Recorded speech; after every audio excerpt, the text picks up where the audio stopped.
Thanks, Jeremy. Well, what was all that shaking and quaking today? Several earthquakes were felt in a lot of northeast Kansas this morning. So 13's Erica Hall has the story. Reaction to this phenomenon that really just a few years ago, we really didn't think we'd have this in Kansas. Erica? Ralph, there were several earthquakes this morning with epicenters right around Hutchinson, all with varying strengths. One man we spoke with said he experienced the shaking in Manhattan.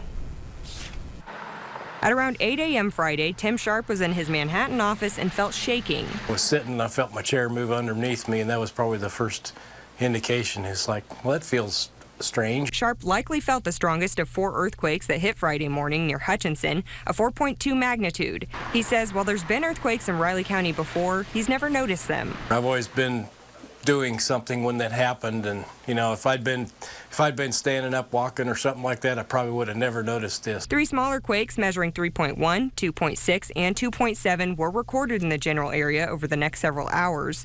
The U.S. Geological Survey Agency says it's not unusual for a 4.0 earthquake to be felt by a large number of people well beyond its epicenter. My monitors were just kind of swaying back and forth, jiggling a little bit.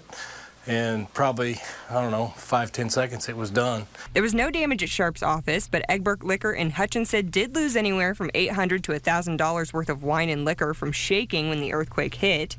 Fortunately, though, there have not been any reports of injuries across the area. It was sure enough that it was like there was no Fort Riley boom, there was no truck backing up against the dock, so I texted my wife so I could get it documented that I felt it and I not just made it up. For more information on earthquakes in Kansas, just head over to usgs.gov. Thank you, Erica.